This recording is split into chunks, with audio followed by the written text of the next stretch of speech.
輪也輪到我，終於可以出發去北海道度蜜月啦！嚟親香港國際機場呢，真係好有感覺。成個旅程呢，好兩極嘅。我老婆呢，就唔中意落雪，但係我好中意落雪，而且亦都係我人生中見過嘅最大一場雪。7日8夜嘅旅程，希望可以快啲剪晒佢啦！轉一轉鏡頭，我哋已經落到 JR 線啦。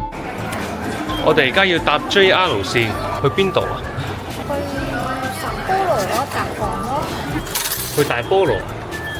去十波羅。十波羅。好啦，我哋出發啦，多多。呢一種熟悉嘅鏡頭呢，係我細個去杭州嘅時候火車入面影過。咁第一次見到落雪呢，真係好懷念。多多，你要唔要表演下你嘅吞雲吐霧啊？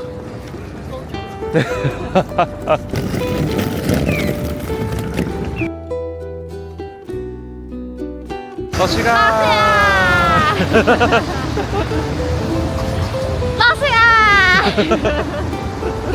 呢間酒店咧開放式嚟嘅，細到咧個衣櫃就咁樣掛喺度。但我覺得呢個設計咧可以引入去香港啲開放式嗰度啊，因為香港啲開放式啲衣櫃唔知點設計啊嘛。我哋去邊度嚟㗎？李小龍商店街。唔係，係李小龍商店街。嗱，睇個名。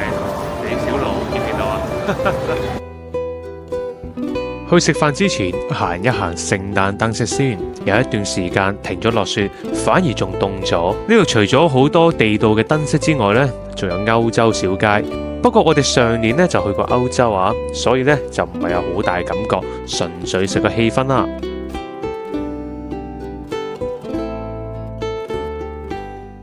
咁凍嘅天氣當然有好多地道嘅小食啦，不過呢，一陣間要食好嘢，所以都係留住個肚先。歐洲市集個氣氛呢，真係相當之好噶，如果唔係未習慣個溫度呢，都想留耐少少啊。哇！你手頭先摸完嗰碌棍呢，凍到呢，都唔好話比想象中係凍啲嘅。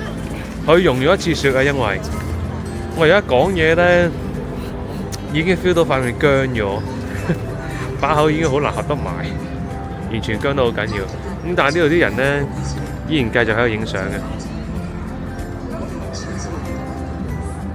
多多，你肚唔肚餓啊？肚餓。凍唔凍啊？凍啊！又凍又餓。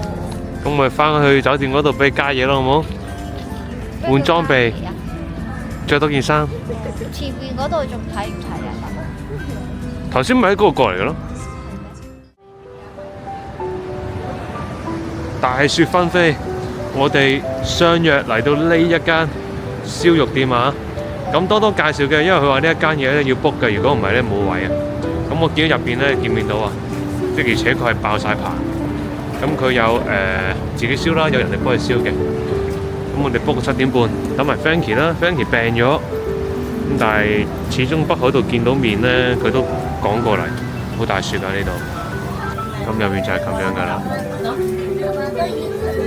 睇到張餐單就知道有料啦，唔該，有星星嘅全部同我嚟一份。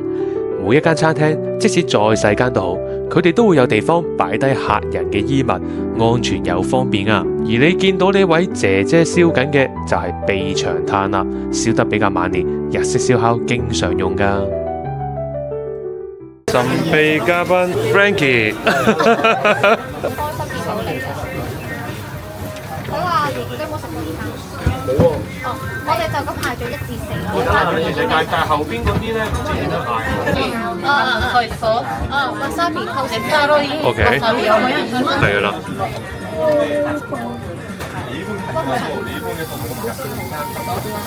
繼續。啱㗎啦，酒店都係窿窿地嘅啫。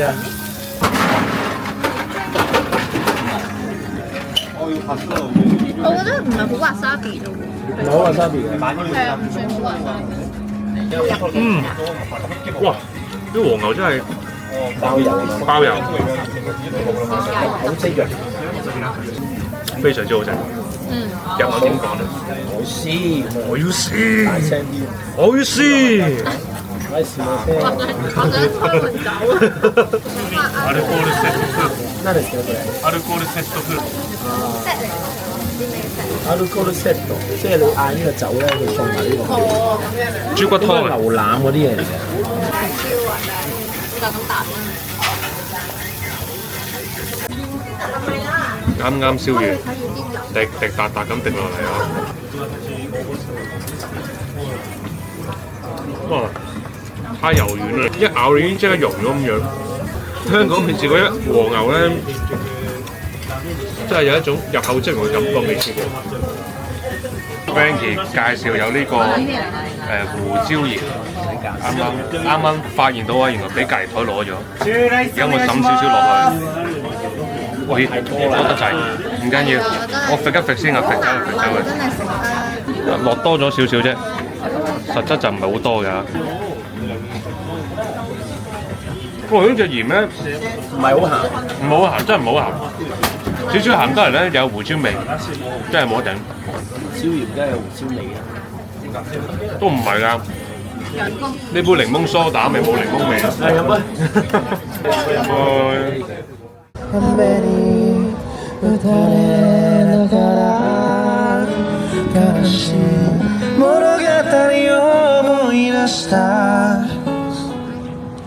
あなたの帰り道交差点ふと足を止める。仲喺度覺得大雪嘅時候，我哋已經撞上史上最大嘅暴風雪㗎。到底我哋會遇上乜嘢危險呢？下集再同大家分享。拜拜。而家咧就10點半，早上10點半，咁我哋過嚟食魚生做早餐啦。我俾你睇下個時間，點解咁清楚10點半咧？就係因為呢個支塔，咁支塔係寫住10點半嘅。咁我哋呢個二條市場呢個多多啦。咁我哋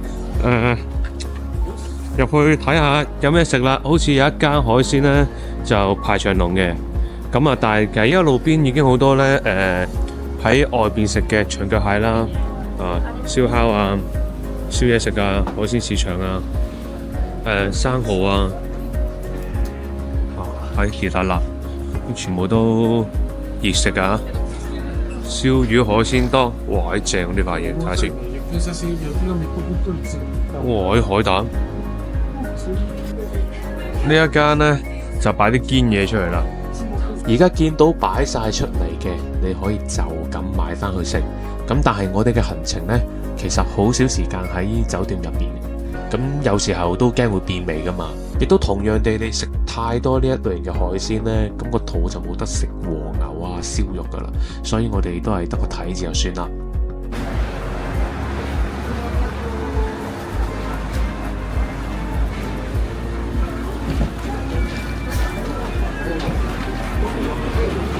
可以買翻去食喎呢啲啊！哇！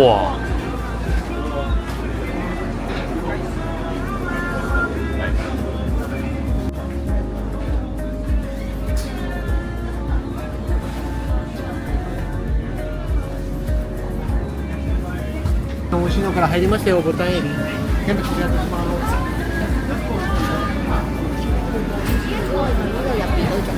啊，魚市場啊！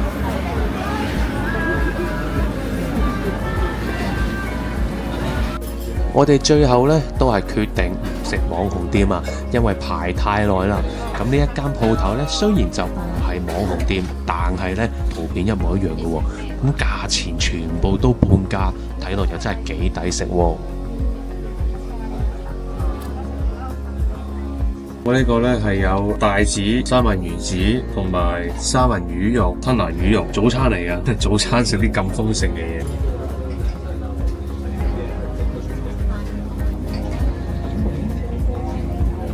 三文魚子超爆汁，佢入面好似粒爆珠咁嘅嘢喺度嘅，有啲細橙色嘅嘢喺度，好晶瑩通透。食下呢個拖羅啦，我終於明白咧，我唔中意食吞拿魚咧，我係唔中意食香港嘅吞拿魚。日本嘅吞拿魚好食，我哋成張單加埋呢，都係網紅店嘅半價，但係就已經非常好食啦。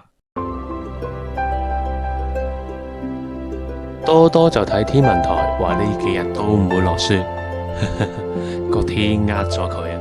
咁但係我哋睇新聞呢，就話我哋撞正史無前例嘅暴風雪啦。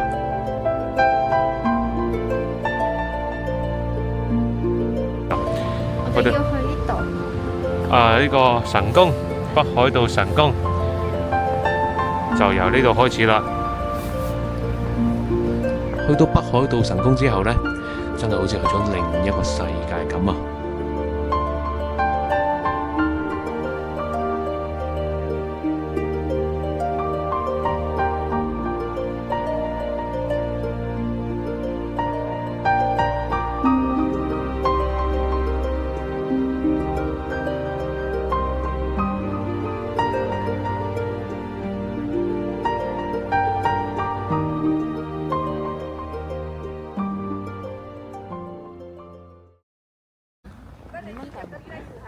呢個應該係正式入口啦。咁呢，我哋而家就已經行咗去神社，即係神宮嗰邊。呢度有個明治天皇留落嚟嘅牌，好多人喺度洗手㗎，亦都好多人喺度飲水。我哋為咗之後嘅行程呢，可以順暢啲呢，就決定一啖都唔飲啦。再行前少少，就係俾人哋祈福嘅地方啦。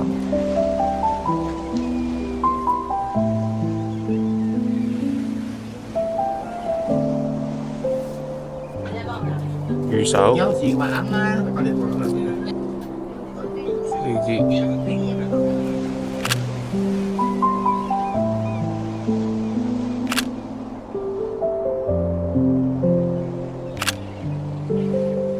凍到自己五勞七傷，淨係行路都磨到對腳邊損晒啊！唔食翻啲熱嘢，真係繼續唔到下一個行程啊！試下呢個講到，你係蝦湯啊？你呢個我蝦湯嚟。係啊，你自己揀係要蝦湯。我哋雞湯添。景點其中之一，白之戀人遊樂場啊！大家開心完買完朱古力食就走啦。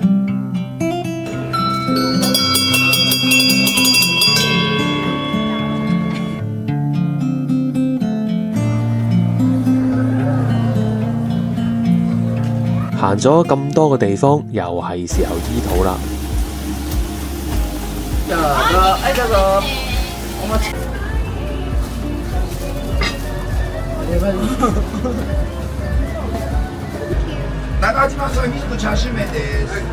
講句老實嘅說話啦，碗拉麵呢都中咗佢伏，低於好食嘅水平，反而呢章魚丸呢就100分啦。食完嘢，行埋海賊王嘅特賣店，就完成咗滿滿嘅一日啦。記錄一下今日先。今日呢就我哋去小樽。小樽嘅路上面有好多大風大浪，但係亦都見到好多海女，完全冇裝備嘅情況之下跳落去捉海鮮啊！咁快到小樽啦。佢影我，我影佢。咁我哋而家呢就要去前面呢一個三角市場嗰度食呢個海鮮啦。頭先呢都見到沿路呢係，哇，好似呢度小心。沿路呢係好多大風大浪啦。咁喺呢度沿海嘅地方呢，海鮮就一定係靚好多噶啦。咁啊，前面開始論盡啦，要行樓梯。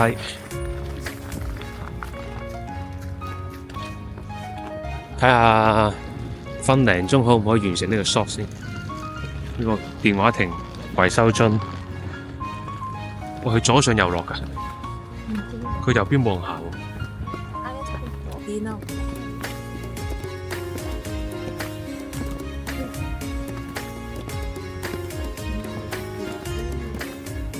Frankie 話嚟小樽要食海膽啊！係咩 ？Frankie 話嚟小樽要食海膽係咪啊？好。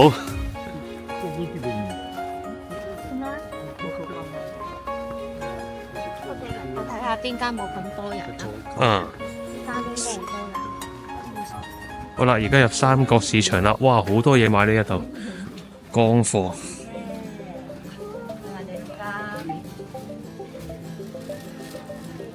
全部都係乾貨，士多啤梨。我試一試啊！最終我哋揀咗呢一個海鮮檔。有得齋嗌呢啲嘅喎，刺身咯，有燒嗰啲乜嘢。哇！你睇呢度幾三萬呢隻想屠肉嘅呢一隻。好啦，我而家就揀隻蟹啦。但係點解我有個磅喺度嘅咧？我頭先嗰隻蟹咧係有this one。This one? Yes。揀一隻大蟹先。哇！上飛 Yes。 ？Okay。哦，都好大隻喎呢隻。 About 2 kilo? Yes。 Yes. Now it's 18,000 per kilogram, so 2 kilo is 36. 橫掂都俾人劏咗一刀啦，唔爭再晒埋個欄啦，嗌咗個靚嘅海膽，成板咁大塊。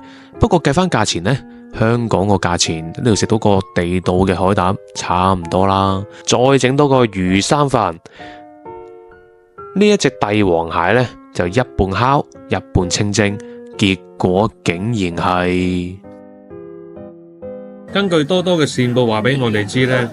烤嘅咧係好食過清蒸嘅，所以我哋拆一個烤嘅。Take two 啊！蟹食我喺度，第一次拍冇影到，永遠拍多一次。嗱，因為頭先拆出嚟嘅，唔緊要，鏡頭前面朋友我拆多次。嗱，呢個就係烤出嚟啦。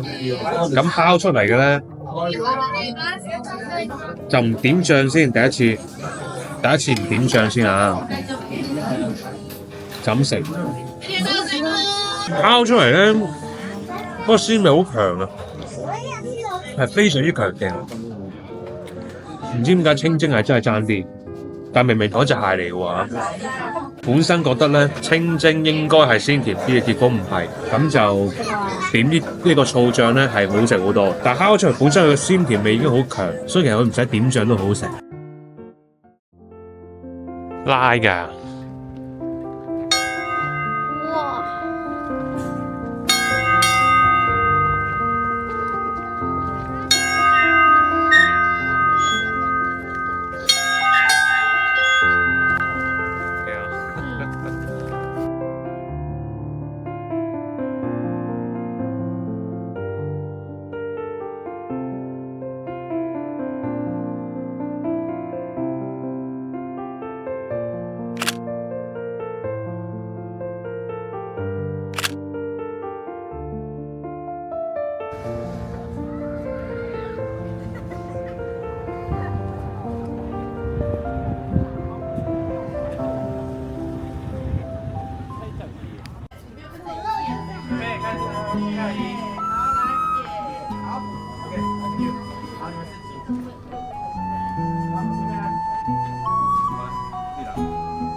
呢個傳說中嘅哈密瓜，上面再加個雪糕啊！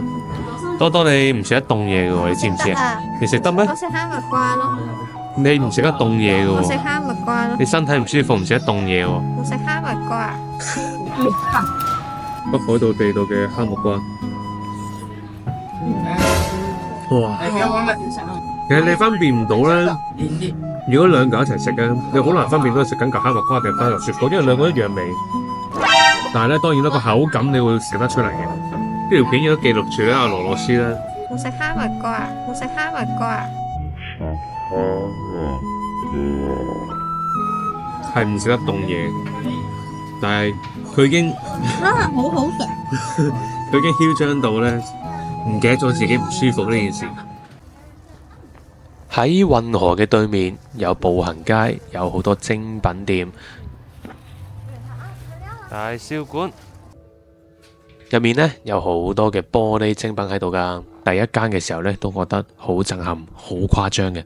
但係後邊間間都賣同樣嘅嘢嘅時候就噔噔買咗個鯨魚仔啊！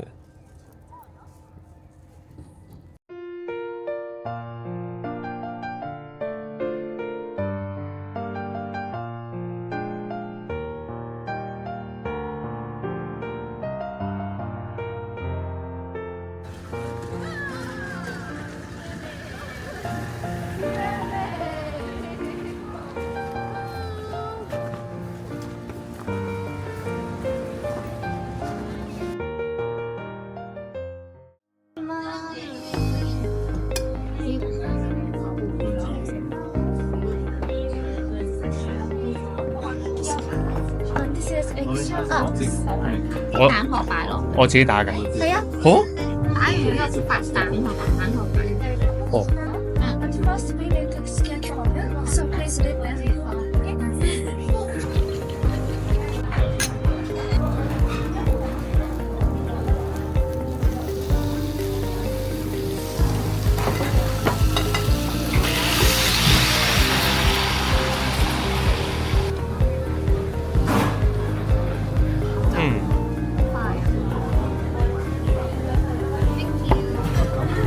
燒肉應該係燒完點醬汁再食噶嘛，好滑咯。同埋佢有啲蛋汁味咯。蛋汁味啊？係啊，壽喜燒係咁食嘅。我又食唔出係蛋汁味喎，純粹滑溜溜。咁你唔加蛋就咁食咯。最後3日出發自駕遊，卒之都要開始啦。我哋自駕遊就過嚟撞咗個旅行團。我諗咧一陣間咧，我哋可以去到啲再近啲洞爺湖嘅地方嘅。嗱，呢個湖咧，一年四季4隻唔同顏色啊！哦，唔係喎，佢有噴過火。洞爺湖有個中島啦，咁我哋而家就紅點呢個位置啦。出面就係咁樣噶啦。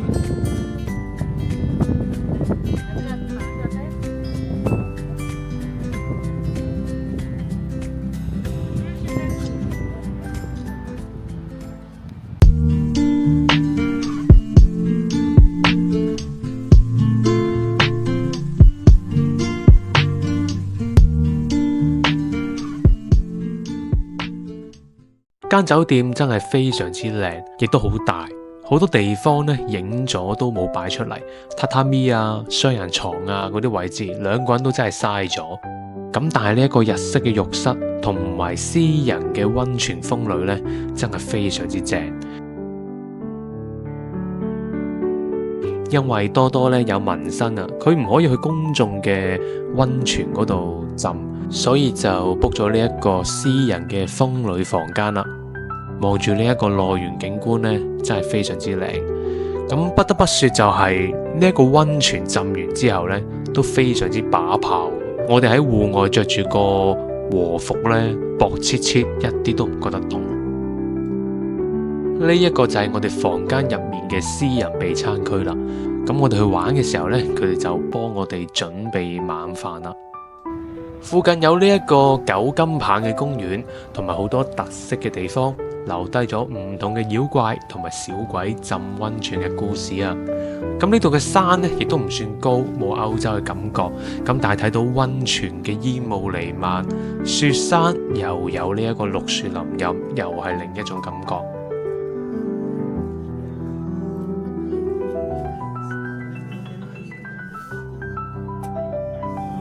因為結冰嘅問題呢，好多地方都因為安全原因封住咗，行就其實冇乜好行噶啦。不過可以感受一下當地嘅氣息。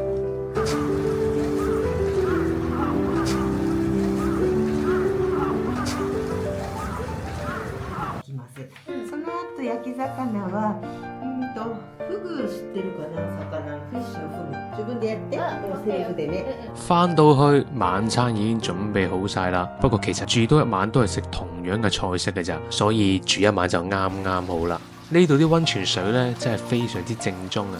浸咗之後零下10度都唔覺得凍。就快要起行啦，真係好唔捨得呢個咁靚嘅地方啊！早餐雖然同夜晚唔同，但係一樣豐盛啊！喺度食到嘅菜式呢，其實喺大部分酒店嘅自助餐都會食到，但係呢一間呢就做得相當之有質量。食落去個口感都唔同㗎。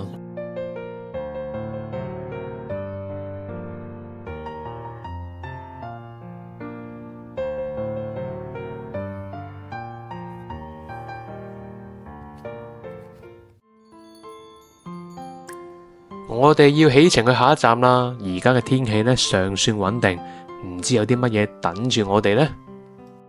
星野度假村，星野度假村，嚟大家睇下呢棟嘢先，新起嘅呢一棟，咁啊車係擺呢度啦，免費泊車啦。我係太早到啦，到咗就未有得 check in 住，咁可能就玩下先咯。我哋而家去緊邊度啊？多多，我哋去緊平台募兵平台，我哋上去一個山頂位，山頂位望翻落嚟，然後喺上邊有嘢食，可以食下嘢。最緊要有嘢食。哇！上到呢個雲頂啊，我哋睇睇個景觀先。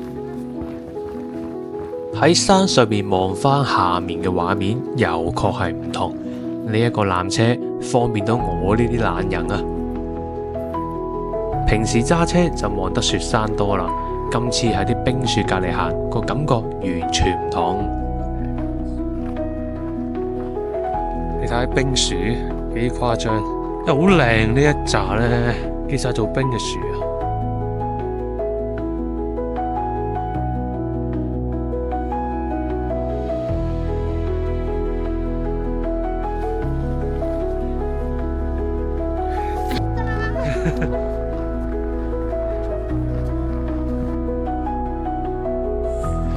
我哋背後呢一個耶穌光，見唔見到啊？哇！啲風打下嚟啊，凍到啊！哇！呢個圈我哋行咗4、5次噶啦，今次係最後一次。OK 啊！我都唔知點解要行呢個圈啊，但係覺得好偉大咯。行完之後，我塊面而家僵咗，講唔到嘢咯，口齒唔伶俐啦。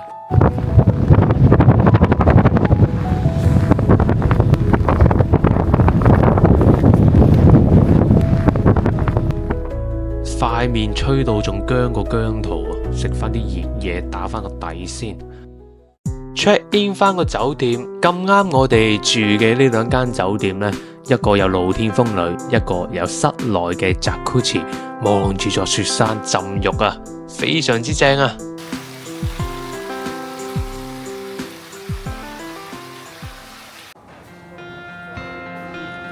你影我又影。呢一間呢係自助餐嚟嘅，咁但係望住窗外嘅景色呢，令我諗起一啲恐怖電影咯。其實都唔係咁好 feel 噶，但係行出去之後呢，成件事就唔同晒啦。有呢一個聖誕樹啦，同埋露天嘅火刑，個感覺呢翻晒嚟，仲要有埋呢一個冰雕嘅活動啊！多多喺度玩上滑梯呢，玩到唔捨得走。而我哋亦都喺度睇咗一個非常之浪漫嘅煙花表演。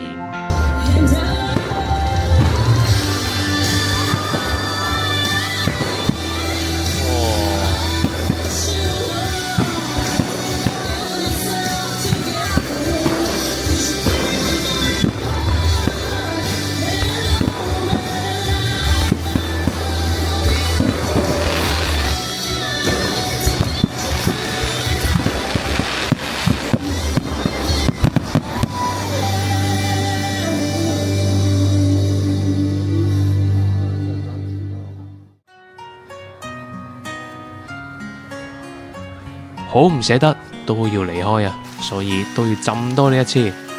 夜晚晚瞓唔着，望住個雪山暴風雪景觀，到底聽日嘅行程會點樣呢？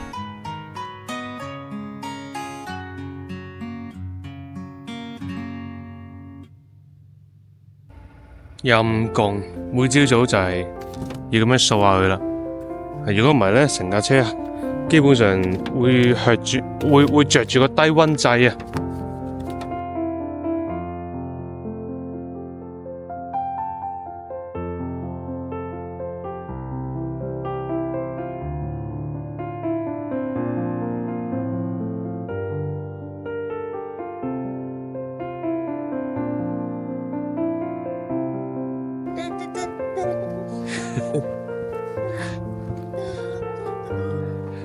睇住跌落去，陣間真係變咗雪球啊！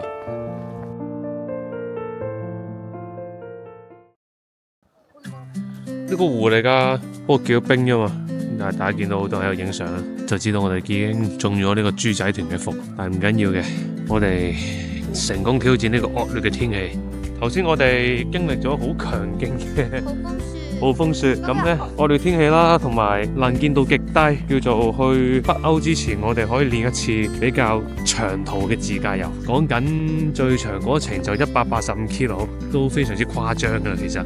咁啊，跣胎跣過2次，唔小心跣埋條紅燈，係啦。咁啊，而家知道要點樣收慢架車啦。希望一陣間旅途一切都會平平安安。破紀錄啊！極低能見度，惡劣天氣駕駛，攞命！左右兩個側鏡已經用唔到啦，得返後鏡可以睇到嘅啫。我見過好有 feel 嘅聖誕樹，點解咁有 feel？ 你睇下咪知咯。啲暴風雪嚟到呢度啦，哇！啲風吹埋嚟，行出少少都有風啊，唔得。我哋頭先仲諗住出去食串燒啊，一睇到呢一度，哇，都係唔好出去啦，就咁咪算咯，係咪？幾靚啊，係。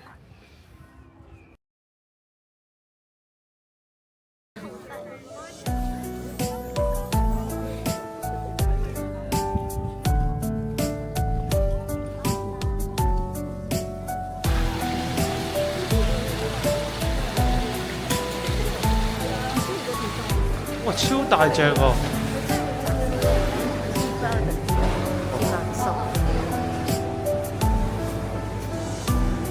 佢仲大隻過個北極熊啊！呢個一個拉麵村啊，我哋入去揀拉麵食啦，拉麵又平又好食。好啦，咁北海道1連7日之旅呢，終於都的起心肝剪晒啦。下集開始呢，就係介紹返歐洲啦。下集再見，拜拜。